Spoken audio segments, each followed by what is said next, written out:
Ladies and gentlemen, please welcome to the stage George, R.R. Martin, and Stephen King.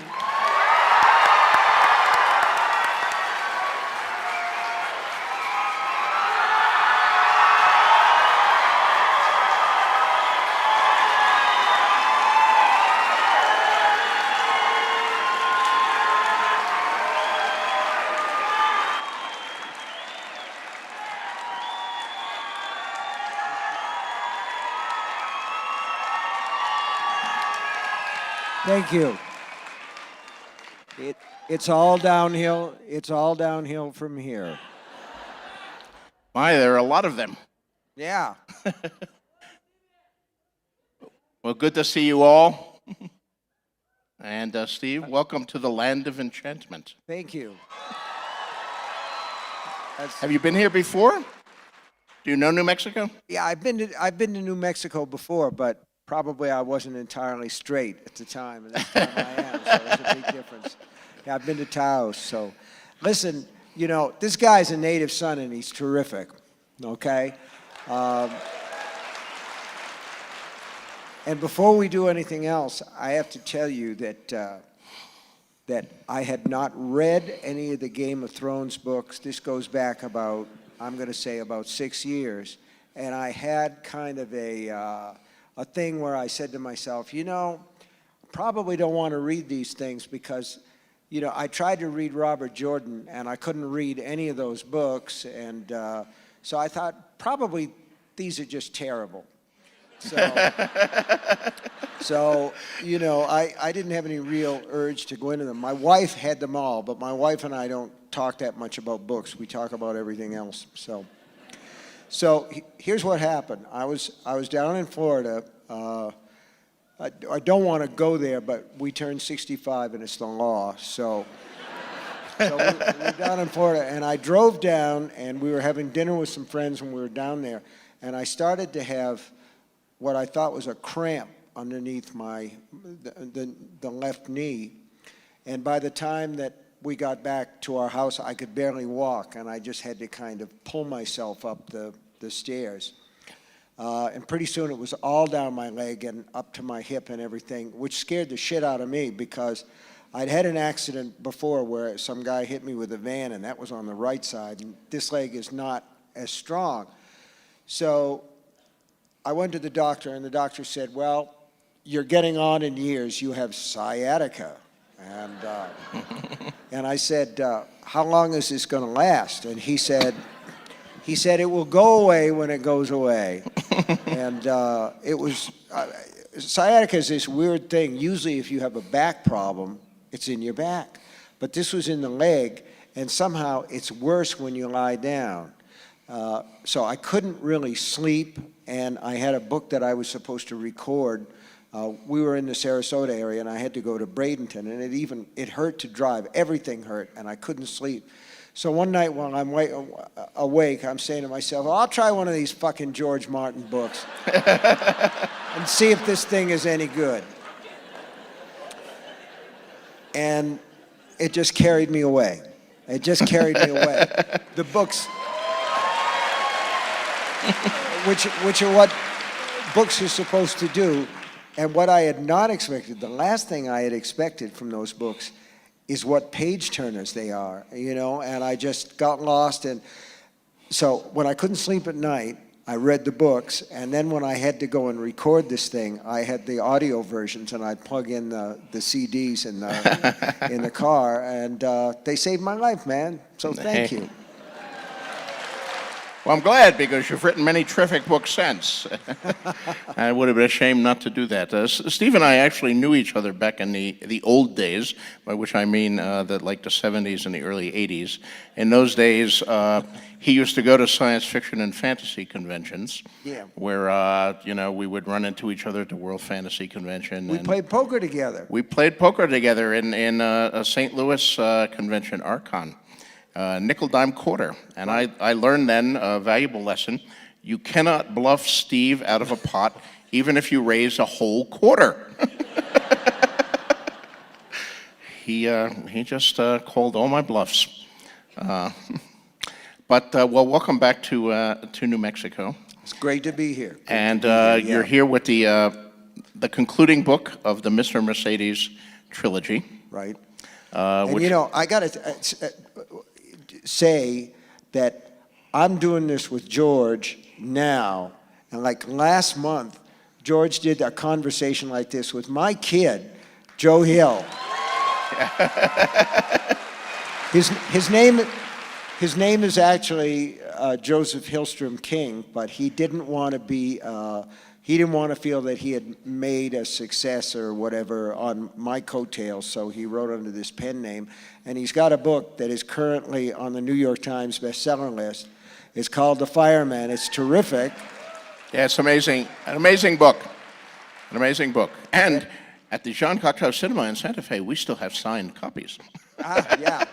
So drive up to Santa Fe and get an autographed Joe Hill. That's right, and it's terrific, and you should buy it, but you should buy my books first because I'm older, and I'll die sooner, so there. What do you want to talk about, George? Joe was a great interview. Actually, I'll start with an embarrassing story that Joe told me. So when your name somehow came up in conversation with Joe, I think it was before he made us all play kazoos. We're not going to make you play kazoos, by the way. So you can. I guess we've disappointed them. We should break out the kazoos. Yeah. And I got a kazoo story. I got to tell it. But Joe said that you and your wife were old hippies, and when he was growing up, every once in a while, you would cheerfully announce, "Tomorrow is Naked Day." And then Yes. he and his siblings would have to cover their eyes as you and Tabitha walked around the house all day naked. Yes, I've heard that story from Joe many times. It's not true. And that story tells more about my son's ability to fantasize than anything else. No, it isn't true. I got to tell a kazoo story.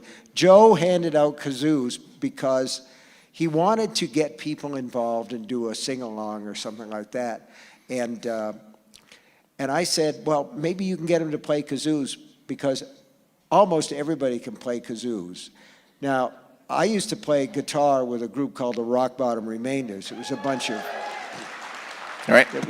there was a bunch of writers, and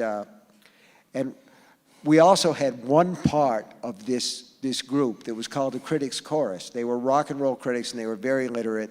And the thing that I found out about critics, and I think that we sort of intuit this, is that rock critics can't play music and they can't sing. They really can't do anything. And we had one guy, Joel Selvin, who was a critic for the San Francisco Chronicle, and we did a song by the Trogs, Wild Thing. And it was the perfect song for the Remainders because it has 3 chords, E, A, and D, and you know, it just sort of repeats. But in the middle of the song, the pop song, there was a kind of a sweet potato or ocarina solo, kind of a tootling little thing. And Joel Selvin really wondered what was going to happen with that. He was very worried about it. Finally, I said, Joel, why don't you do it? You do it on a kazoo. You just play the kazoo. Anybody can play that. And when the time came, Joel got so fucking excited that nothing came out. He blew so hard that it just wheezed. But it was like Foghorn Leghorn in the comics. You could see the red going up his head. And it made me feel good because he was, after all, the enemy. I mean, as long as we're talking about Joe, you know, both Joe and your other son Owen are themselves writers, so you have a whole family tradition here. Is that something that you wanted them to do, or was it the reverse, where you say, sons, whatever you do, don't become a writer? No, I mean, but do you yourself? Was your father someone who encouraged you to be a writer, or your parents, were they readers? Was this something, a family tradition?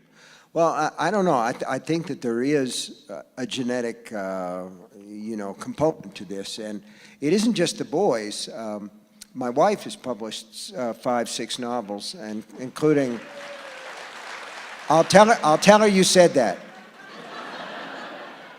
Including one called Small World, which is kind of like a little bit like the Richard Matheson book, The Shrinking Man. So they get it from both sides, and my father was a writer who submitted a lot of stories to the pulp magazines like Argosy and Blue Book, but none of them ever got published. So, no, I mean, Tabby and I, the thing is, like, our kids grew up in a house where there were books everywhere, you know, and there was TV, movies. We never really, you know, censored their TV watching or said you can watch for an hour and then you have to do your studies or whatever.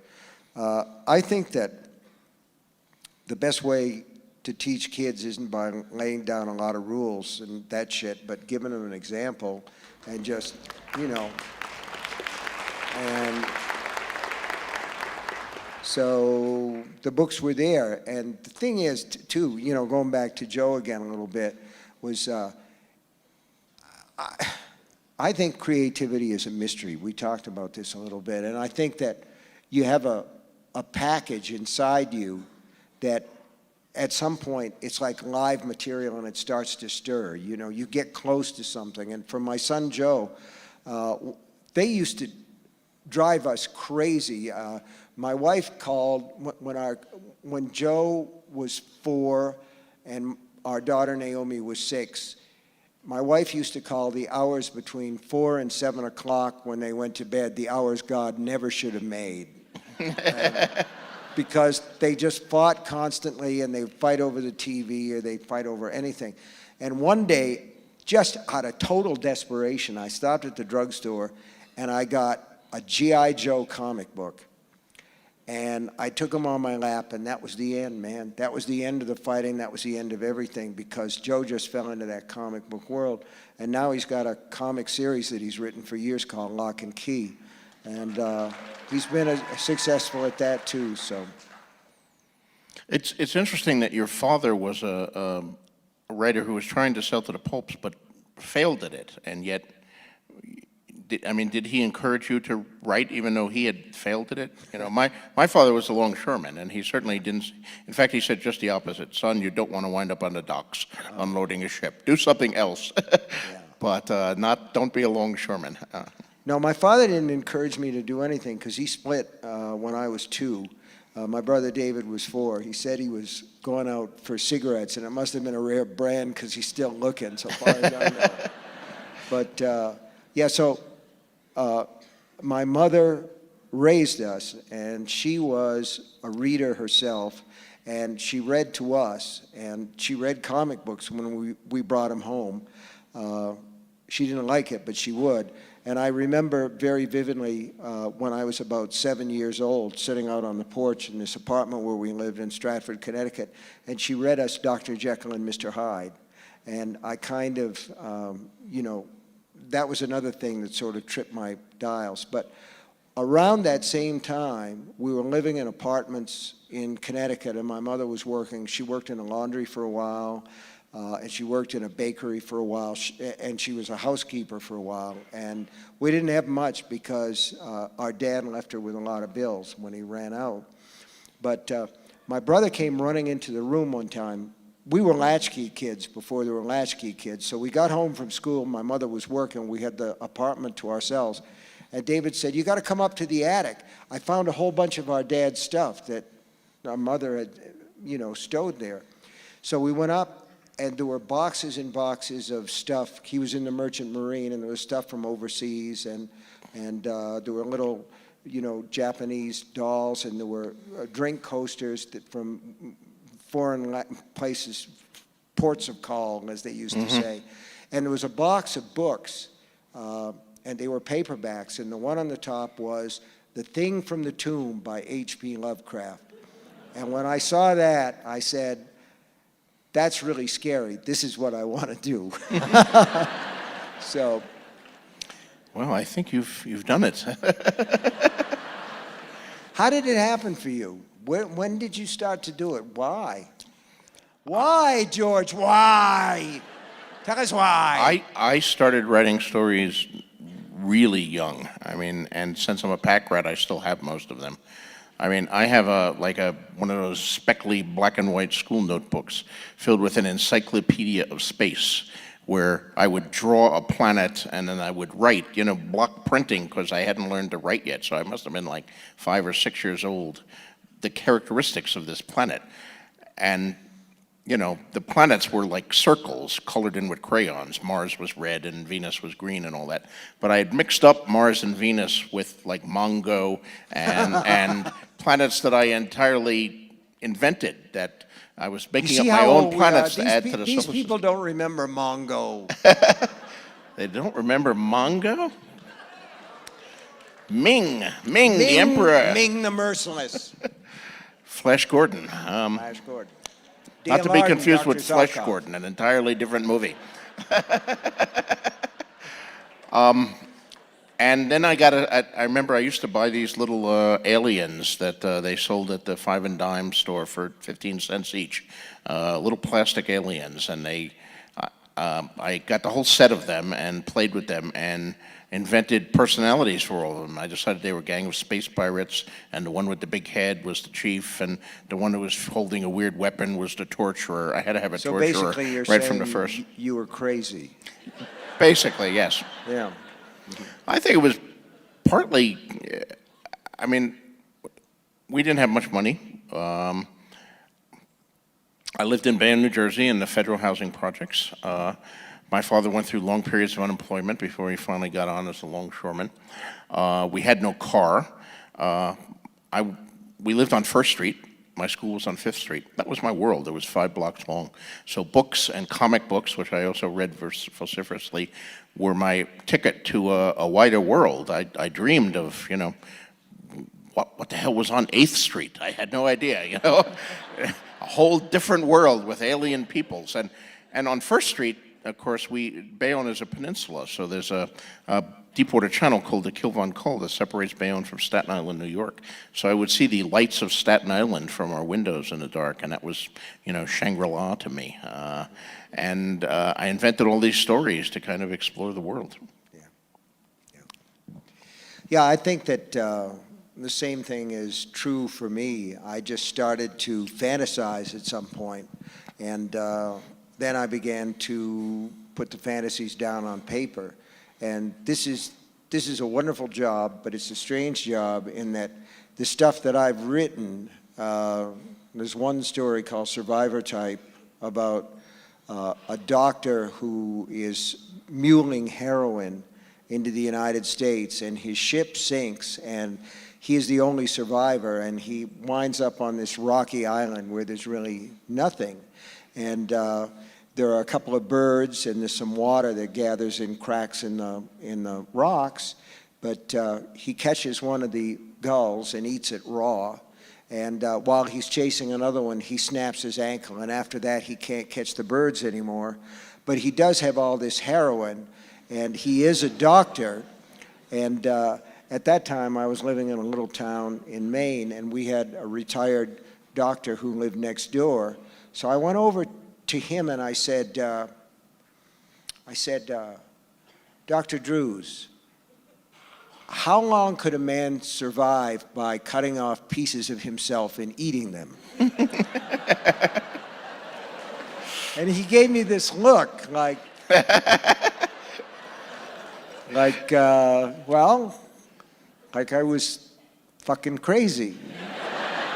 But I persisted, and finally he said it would depend. First of all, he would die if he didn't have anesthetic. And I said, well, he's got anesthetic. He's got plenty of anesthetic. And then I said, but what would be the biggest problem? And he said, the biggest problem in a case of cutting pieces of yourself off, you see, I got this idea because miners in cave-ins, when they run out of water, will drink their own urine. And so he said it would depend on how long the patient could withstand the repeated shocks to his system. And he said he would really have to be a survivor type to do that. I thought, well, there's the name of my story right there, Survivor Type. And all I'm trying to say here is you just have these sick ideas. George has written his share, believe me. And instead of going to a shrink and paying the shrink, we write them and you pay us. It's a pretty good deal. Right. I mean, did you always dream of being a writer? What was your first story sale, and how long did you have to submit stories and get rejections before you broke through? Yeah, I wanted to be a writer. That was, for me, that was the thing that I really cared about because I really liked to do it. From an early age, I was getting something back. You always know, like, when a kid finds his sweet spot because you don't have to tell him to practice. It isn't practice, you're getting something out of it. So I started to write stories and submit them around the age of probably 12, my first submissions. And I submitted them to Forrest J. Ackerman. Oh, boy. Who had Famous Monsters of Filmland, and he had other magazines. There was a magazine called Spacemen, I think. And I got to see Forey before he died, and he had saved some of those early submissions. So, and they're written on a old Royal typewriter that I had. So I started to send stories out, and I pounded a nail into the wall of my bedroom. And when I got the rejection slips back, I would put them on that nail. And by the time that I was 16 or 17 years old, the nail tore free from the plaster, so I just got a bigger nail. And then when I was 19, I sold a story to Startling Mystery Stories. It was called The Glass Floor, and they paid me, like, I think, $35. That was my first sale. It's a lot of money back then. It was a lot of money. It meant a lot. But the thing is, like, can I tell another story? Sure. I sold 2 stories to those Robert Lowndes magazines, Startling Mystery Stories. Right. I remember them. There was another one, Tales of Horror and Suspense or something. They were small checks. So when I was a senior in high school, in college rather, I wrote for the campus newspaper, and one of the big attractions was they had all these typewriters, and my typewriter in the apartment where I lived basically sucked a bird. So they had these typewriters, and just before I graduated, I had an idea. I'd worked the summer before in a woolen mill, and when 4th of July week came along, the foreman said, we're going to shut down the mill for a week. Now you have your choice. Either you can take the week off without pay, or you can join this cleaning crew. We're going to go down and we're going to clean the basement and the sub-basement where nobody's bothered to clean anything out for years. So I took the week off, and when I came back, this guy I worked with in the dye house said, oh man, Steve, you should have been there. It was far out. They gave us hoses, and we went down there, and there were rats everywhere, man. They were jumping out. They were as big as cats, and we washed them down the gullies and, into the Androscoggin River. So I was thinking about this, and I said, I'm going to write a story, but in my story, there's going to be even bigger rats, and they will have mutated down there in the dark. They're going to be as big as cats. They're going to be as big as dogs. And so that story was called Graveyard Shift, because that's when they were doing it.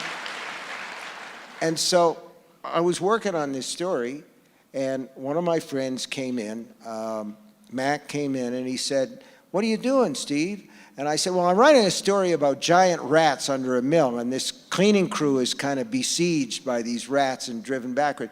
He said, man, that's great. He said, what you got to do is, like, one of these guys goes crazy, and he's running around, and he's ripping rats' heads off, and flinging the bodies beside and everything. And I thought to myself, it's good, but it's not literary, okay?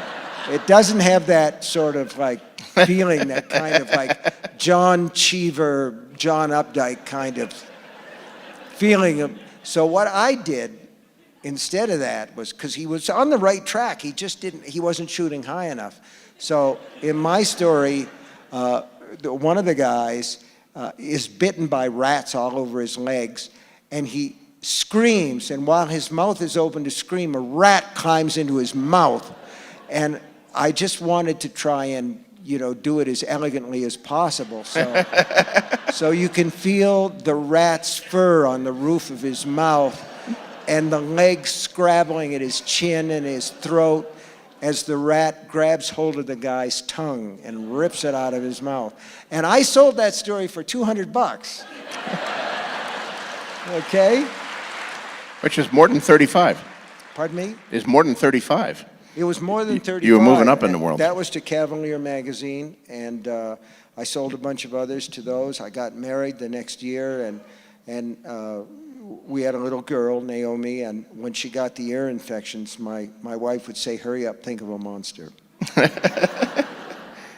Oddly enough, rats helped launch my own writing as well. They've been good to us. Rats have been good to Steve and George. Yes. I think I was a sophomore in high school, and I was kind of a nerdy kid. I wasn't one of the cool kids. I wasn't good at sports. I was good at, honor roll and stuff, but that doesn't cut any slack in school. That just gets you more abuse. But sophomore year, one of my English teachers was teaching Poe's Pit and the Pendulum.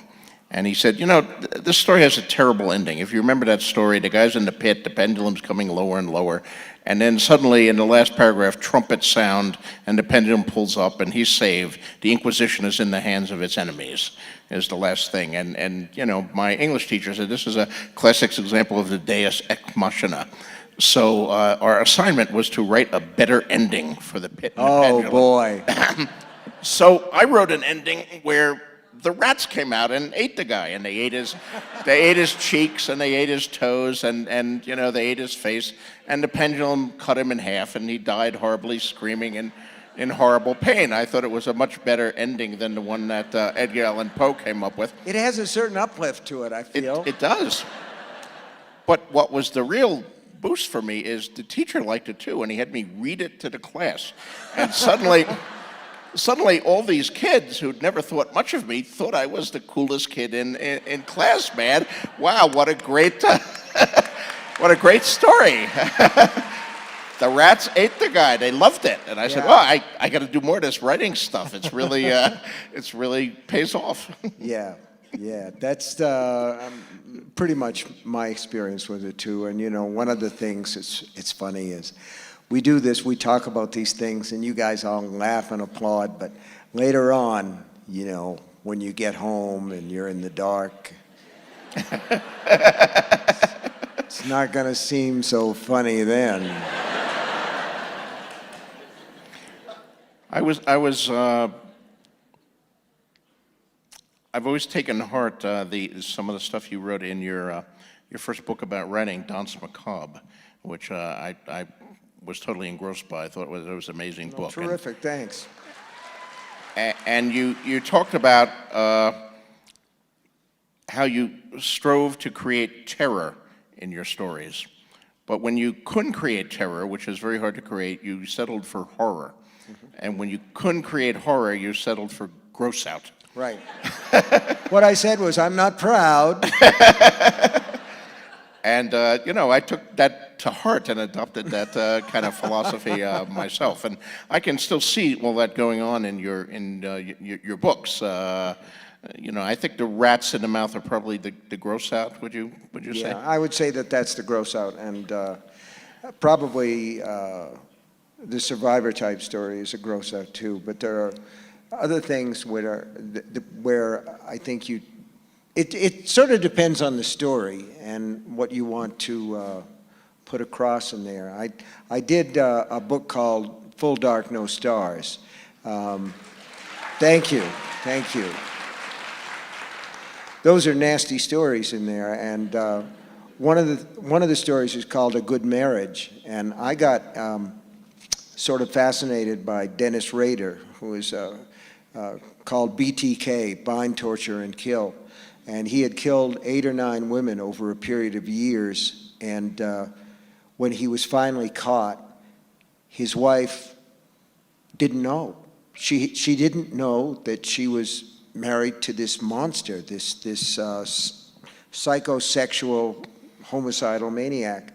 And a lot of people didn't believe her, but I did, and I wanted to write a story about a woman who finds out that she's married to a man who's a monster. And that was like what I would call terror, her situation there. So it varies from story to story. But I don't necessarily think that the gross out is a bad thing. No, No. it's I'm fun trying- in odd ways. The rats have done very well for both of us. Yeah, I would say so. There are plenty of gross out moments in your books, George. Well, there are, yes. Yeah. Although I've never done shit weasels as you did in Dreamcatcher. Yes, shit weasel's not one of my finest accomplishments.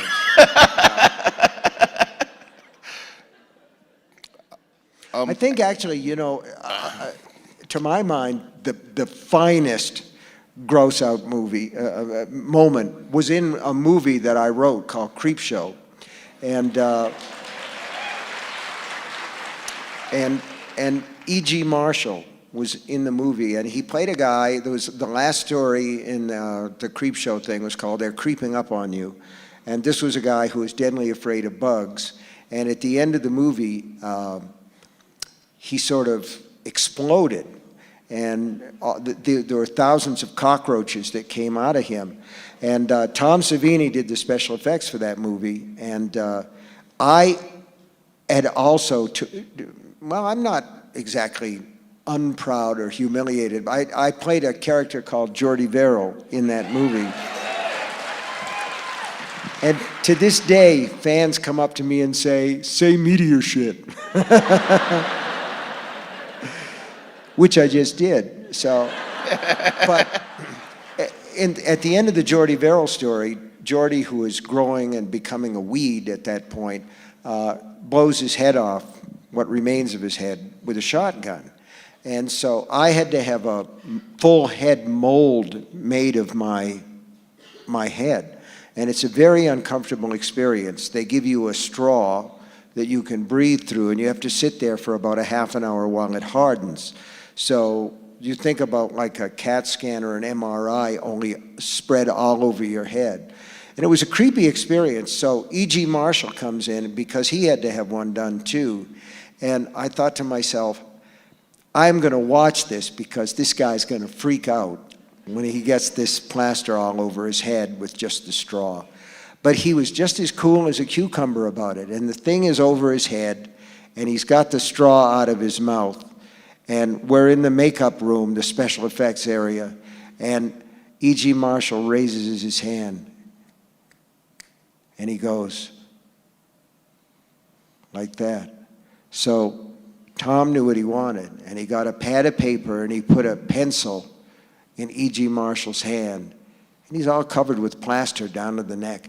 And I'm watching as he writes, B-O-U-R-B-A-B-O-N, bourbon.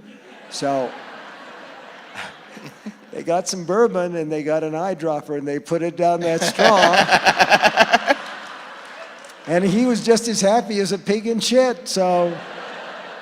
I have avoided that experience so far. But at one point during first season of Game of Thrones, I was hoping to be a severed head. There was the scene where Ned was killed and his head was on the wall, and Sansa was made to look at all the heads on the wall. It was quite a moment, I'll tell you that. And I suggested to David Benioff and Dan Weiss that the three of us be the heads next to Ned, and they were all cool for the idea. So we were all going to have our severed heads made and mounted on the wall. But then, we were, like many television shows, facing budgetary problems, and they found out what those severed heads cost. So they said, sorry, George, we can't afford to make up these special severed heads for just a shot. Instead, they recycle a lot of things in Hollywood. Instead, they bought a big box of used severed heads from a previous production, and we put all those severed heads next to the wall. And they were cheap. We got the box. I don't know what they came from, the severed heads that we got in the box. But they were cheap, and they saved us money, and everything worked well, except one of the severed heads was George W. Bush. And, and that was fine too, because he was bald and nobody mentioned him until like a year later when they're doing the Blu-ray version. And one of the directors doing the commentary said, "Oh, and you see the head next to Ned? That's George W. Bush." And of course, the right-wing talk radio got a hold of it, and it went crazy. Rush Limbaugh was having kittens, and people were claiming we wanted to assassinate the ex-president, and we were Hollywood liberals who had mounted head. And I'm trying to say, no, it was just we just bought a big box of heads. It could have been anybody's heads in there. You know what? I'll tell you what. That's what you get into when you do what we do. I mean, it's a wonderful thing, but it's really strange. We did a mini-series of The Stand, and we filmed a lot of it out here in the West. Thanks. Thank you. And we filmed a lot of it on location in Boulder, Colorado, because a lot of it's set in Boulder. And we did this one scene where Harold Lauder and he's on this burial crew, and they go into a church where the people have gone when they're sick before they expire, and the church is full of dead people. So we needed to fill a church with dead people, and the director, Mick Garris, had a call in to some special effects people that he knew that had worked with a couple of other directors who'd done zombie pictures.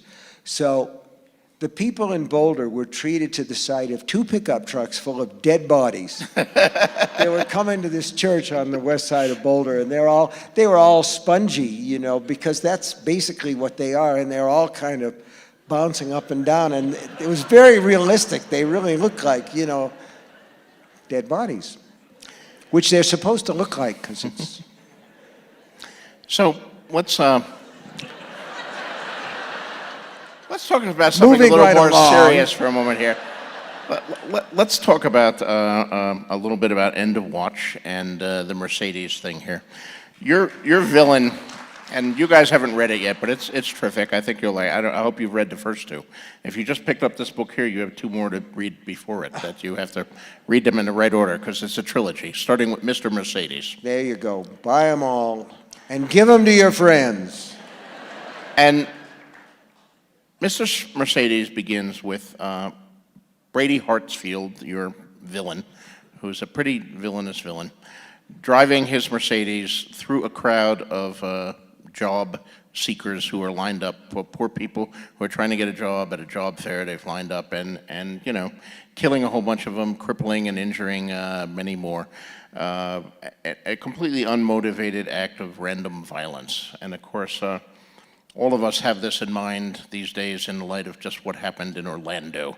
And yes, the situations are different. Brady Hartsfield used a Mercedes, and the shooter in Orlando used a semi-automatic weapon and had allegedly motivations, political motivations, ISIS, hate crime motivations, hatred of gay and lesbian people. But it seems to me that there's a similarity there, this just desire to kill people, perfect strangers who have never hurt him or done anything to him, and all that. This is a really kind of dark side of the human psyche. Mm-hmm. Yeah, I got the idea originally, the kernel of the idea that became Mr. Mercedes came to me. I was driving up from Florida, and I make that drive by myself, and it's a place where I sort of recharge and listen to a lot of rock and roll and a lot of alt country stuff, and just kind of let my mind go in neutral, and it goes where it's going to go. And the first night after I left Florida, I stayed in South Carolina, and there was a story on the local news about a woman who had driven her car into a line of job seekers at McDonald's. Now, this was just after the economy cratered in 2008, and McDonald's had made a big deal, sort of a PR push about how they were going to help out America by hiring all these people at minimum wage, whatever it was at that time. And the story was that this woman had found out that her boyfriend was cheating on her with an outside woman, and that this outside woman was supposed to be at this job fair, and by God, she was going to take her out. Well, she didn't take her out, but she did take out a whole bunch of other people. And I thought, there's a seed here, there's something here in this act of almost random violence that I want to write about. And eventually, it became Mr. Mercedes, Finders Keepers, and End of Watch. And I was able to go back to the original crime, the job fair, with each one of those books, but to take it from a different perspective so that, you know, you're seeing it from 3 different angles, if you will. And the thing about Brady Hartsfield and what you're talking about, which is this whole kind of evil act on a grand scale, is that Brady only kills 8 people at the job fair, and he wounds a number of others, but he gets away with it. And his real plan is to get into a very large gathering, which happens to be a concert for a boy band, in a wheelchair loaded with plastic explosives, and kill himself and as many other people as he possibly can. And he has random thoughts of violence that come and go. He thinks about, well, maybe I could assassinate the president, and then he thinks, no, maybe I'll assassinate Brad Pitt, or maybe I'll assassinate Lady Gaga or Adele, and he wants to basically, he's a nobody, okay? And a lot of these guys are nobodies who see their way to some kind of stardom by creating an act of mass terror. And of course, the sad thing about this is that we remember the killers long after their victims are forgotten. And that's one of the things that makes this a self-perpetuating act. But I would argue that someone like the man who shot all these people in Orlando, he may have pledged allegiance to ISIS, but before that, he was a spouse abuser and somebody with a lot of anger. And I think that in a lot of cases, these acts are perpetrated by people who may put some political icing on the cake, but basically they're just fucking crazy. And and I want to say one other thing about that if that guy had gone in there with a knife, he would have been overpowered before he'd stabbed more than 4 people. And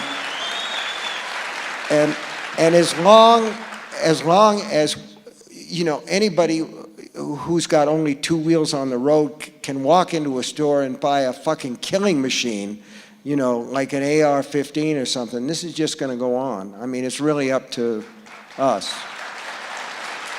Yeah. I mean, my fantasy series, of course, is often compared to Tolkien, and I've talked in many interviews about, and I love Tolkien. I'm the biggest fan in the world of Lord of the Rings, but Me too. Yeah.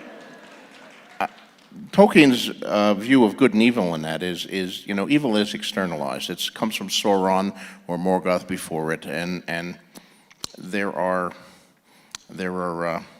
you know, orcs who are absolutely irredeemable, and you know, the good people get together and stop the orcs, and most of the good people are good. I've always been more attracted to gray characters, and I've said in many interviews, well, I do think the battle of good and evil is a great subject for fiction, but in my view, the battle for good and evil is waged within the individual human heart, and it's our decisions. We're all partly good and partly evil, and we make decisions every day, and we may do a good thing on Wednesday and then an evil thing on Thursday, or a selfish thing, and it's all very complicated, and that's kind of the approach that I've taken.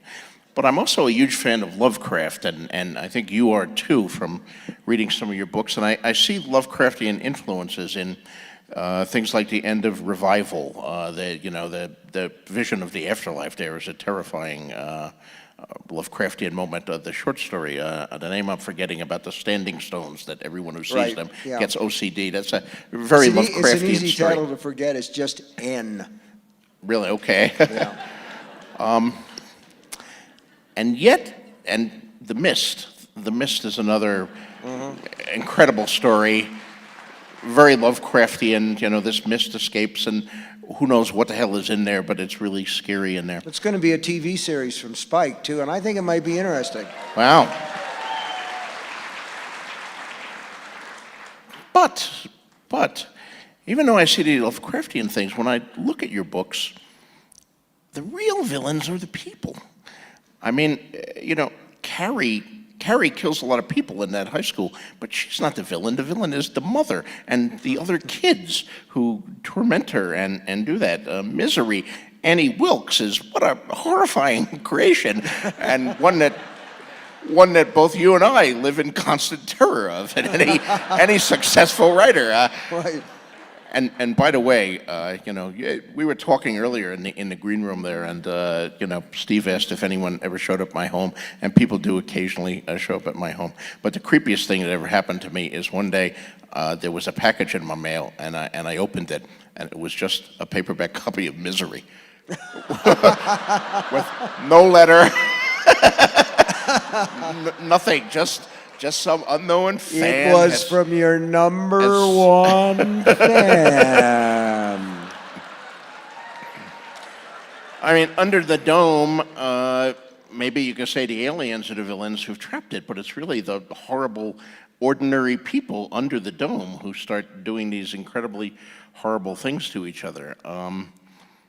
And Brady Hartsfield is a very clear and vivid example of that. Just a human being who's, The Mist is another one. I mean, there's the Lovecraftian monsters, but it's the crazy religious woman in the thing who really makes things 1,000 times worse. So, I don't know, what are your views on the nature of evil? Is there an external evil in the universe? Is it Sauron or Satan or Cthulhu? Or is it our own fucked up human natures? It's interesting because you're right. There's no Sauron in the Thrones games. I mean, the evil weaves itself in and out the same way that the good weaves itself in and out of the characters. And one of the things about the thing is, I wrote a series of books called The Dark Tower, and those books were all done. Basically, the 7 Dark Tower books are one long novel that never got edited because they were done either as short stories or they were done as limited editions from Donald Grant Press. Nobody edited them and nobody copy edited them, so I went back and I revised the first one, and I really need to go back to all of them. And one of the things in there that to me is a problem is my version of Sauron was the Crimson King, and you see this mark, the Eye of the King, all the time. That's outside evil, and in a way, outside evil is a more comforting concept than, the idea that the devil made me do it is a way of shucking responsibility and saying that I'm not there. So I think that we all understand that evil is inside a lot of people, and yet at the same time, I think that what a lot of, and I'm not expressing this very well, but what a lot of horror fiction does and what a lot of fantastic fiction does is it allows us to grapple with the outside evil that strikes us. You get a call on the phone that says, your cousin is dead because he was in that Orlando nightclub. Or you get a call like in the thing that makes End of Watch start. You get a diagnosis from the doctor that says you have cancer and you're probably going to die within the course of 16, 17 months because this thing's just gone too far, and it's the kind that's, in the book it's pancreatic cancer. And it's not a spoiler really because it's on page 9, for Christ's sake. So, so don't yell at me. I hate this thing about spoilers. Wow, you spoiled this, you spoiled that. You can't spoil a book. Jesus Christ, it's a story. I mean, you go in there to have the experience. It isn't like, getting a G.I. Joe from the, in your cereal box or something. I told you I'm Rosebud not is the sled. I'm not expressing that very well. So there are two kinds of evil. There's inside evil and there's outside evil. And I think that when we have the stories like, N and the Lovecraftian stuff, we're trying to cope with the sort of things that happen in our lives that are bad things that we don't understand. Mm-hmm. George, we're going to have to wrap this up pretty soon. Is there anything that you've always wanted to ask me? Because, George, I will. Yes, there is something I want to ask you. All right. How the fuck do you write so many books so fast?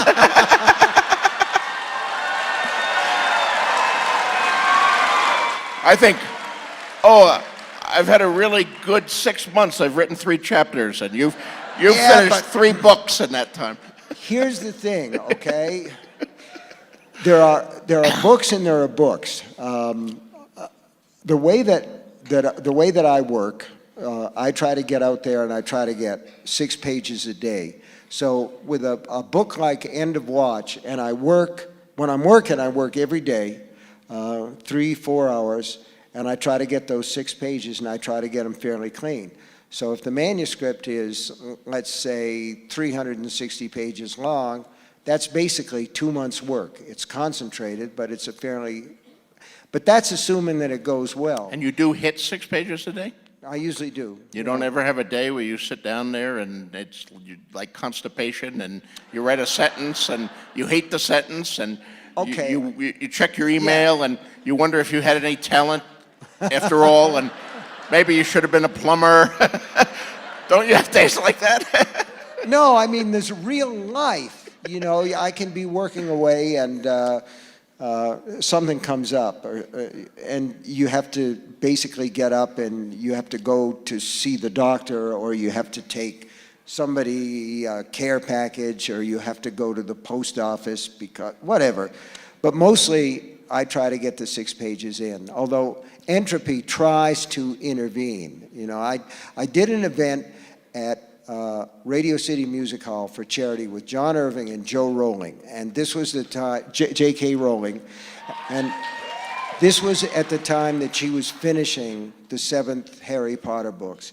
And I know that I've been very fortunate as a writer, and you've been terrifically fortunate as a writer. You worked for a long time, wrote a lot of good books, won a lot of awards, and then out of nowhere, all of a sudden, this crazy thing happens where all these books are suddenly New York Times bestsellers, and God knows it's deserved, but it's a sort of sudden thing. And here's the other thing, okay? People yell at you and say, "We want the next book, we want the next book." They're like babies. We want the next book right away. I mean, it's a great thing to want that, but the pressure that you feel or I feel compared to that final Harry Potter book, everybody wanted that, and she came to New York and she was nearly finished with it, and she'd agreed to do this event. And Joe was trying to do 3 things at once. She was going to do a vacation with her kids. She was going to finish the last 5 or 6 chapters of the 7th Harry Potter book, and she was going to do this event. And she showed up to do the sound check at Radio City Music Hall, and she was dressed like any housewife or mother or anyone who was on vacation. She had a shell top on and white clam digger pants and loafers or sandals or something, and her hair tied back in horsetails.